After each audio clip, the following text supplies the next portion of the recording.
can we ensure that all these key institutions that sort of greases the wheels of an economy and society, from starting with the rule of law to the independence of key institutions, private property rights, etc. There's quite a list there.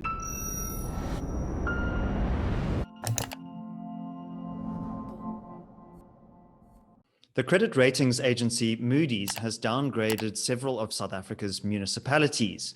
What does this mean for the ability of these cities to raise revenue and to perform their basic functions? Well, joining me to discuss South Africa's fiscal situation and its debt burden is Associate Professor of Economics at the University of Pretoria, Heinrich Bohlmann. Heinrich, welcome to the Center for Risk Analysis. Could you tell our viewers what is the significance of this decision by Moodys? Thanks, David. Yes, it's important to remember, apart from the metros that were just downgraded by Moody's, a couple of others, including my own city of Tshwane, was downgraded just in the previous couple of months, right? So the combined effect of this is actually quite serious for the municipalities, perhaps even more so than the downgrades that was given a lot of attention on a national level in the last couple of years. And it stems from the fact that our municipalities are governed by a different financial act than our provincial and national government. So it really places a lot of strain on them to essentially balance the books, which they are by law required to do. Of course, getting hold of the necessary debt to finance their operations, especially the big capital projects that many of them have planned and are therefore obliged to complete. This difficulty now in getting hold of the required funding will really make the lives hard for them. It will impact on various down the line aspects of their day-to-day businesses. And so therefore quite serious, actually, these municipal downgrades. Enjoying this analysis? Click here to sign up for our 30-day free trial for more content from the CIA. Right. Well, Heinrich, let's zoom out a little bit and talk about South Africa's overall debt position. It seems that the confluence of the COVID-19 pandemic, the recent riots that we've seen, those are going to exacerbate some of the revenue problems that the government is experiencing. What is the situation in terms of the national macro level? Oh, going from bad to worse, in short. Look, we've really been starved for good news, essentially, for a very long time. This, of course, stems, our broader financial problems, of course, stem from the economic environment. We've seen GDP per capita declining since 2015, even before COVID, and COVID has really, well, it's pushed us back to levels last seen in 2005 in terms of GDP per capita, right? So how all of this plays out, of course, it places a lot of strain on the consumer, the individual.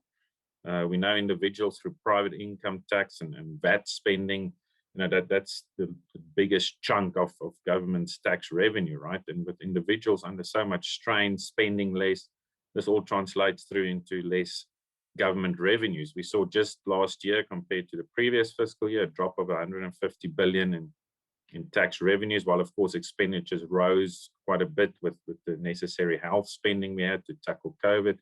So that really blew the budget out. I think our budget, main budget deficit was 14% for that year, whereas usually, we were around 3, 4, maybe 5%. And the coming years is looking, equally bleak. I think we're looking at another deficit of about 10%.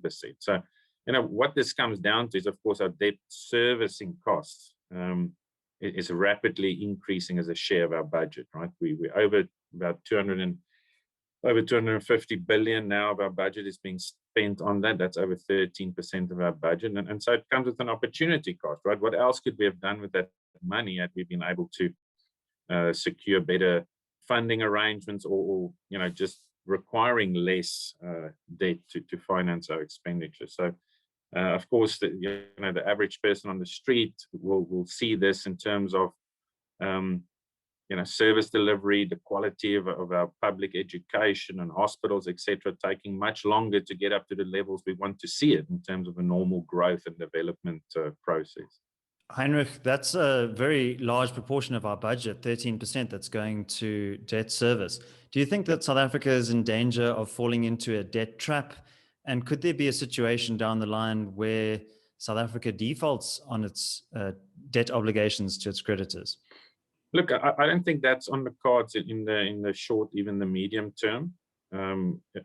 South Africa actually has an excellent record, at least on a national level, of paying its debts. That's not a worry for me in terms of servicing those debts. It's just a matter of, we are losing out in terms of what else we could have done with that money, right? The Treasury, for example, they haven't really struggled to finance the debts that's occurred even post-COVID. So creditors are still quite willing to give us money, even if it is to pay off the existing debts. We're a long way from defaulting.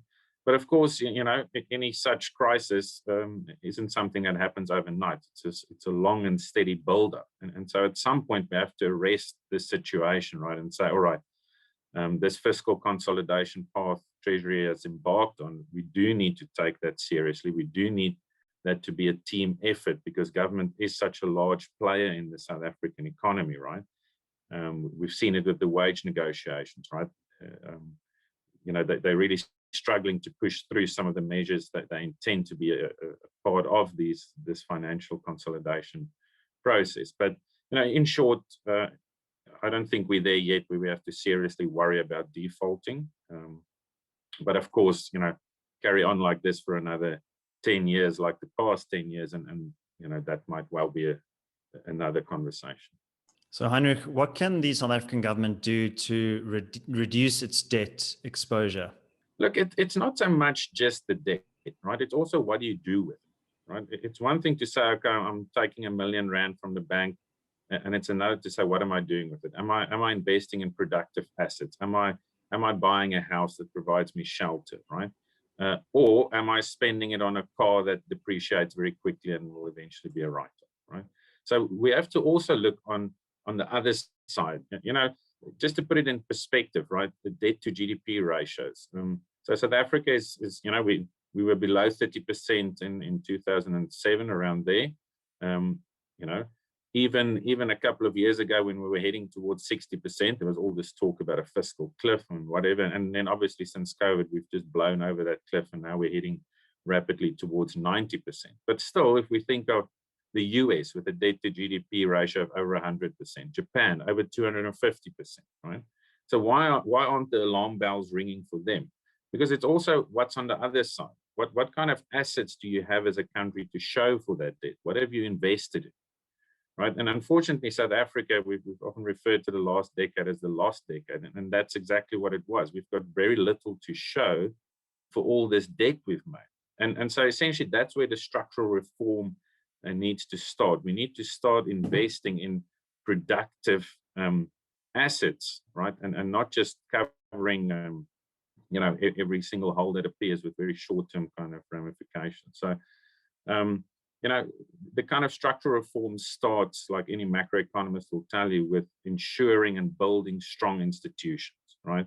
And of course, we've seen it none more so than in the last week with the rule of law being, one of those key institutions that's come under pressure, right? So, can we ensure that all these key institutions that sort of greases the wheels of an economy and society, from starting with the rule of law to the independence of key institutions, private property rights, etc. There's quite a list there that we need to pay attention to. But if these strong institutions are not in place and are not essentially promoted and championed by government itself, then we've got very little chance of actually righting the ship. But it's surprising that if you get those big things right, how quickly business and investor confidence will come back. Companies will invest again, jobs will be created. But unfortunately, they're waiting for this signal for government to show that they are serious about implementing these institutions and leading from the front in that regard. Heinrich Bohlmann, thank you very much for joining us on the Center for Risk Analysis. A short announcement, we have launched a Twitter account. So if you're on Twitter and you're active there, please do give us a follow. Our handle is @center_risk. We post short clips of our YouTube videos, as well as other insights and analysis and our other media appearances. My name is David Ansara. This is the CRA. Until next time, take care.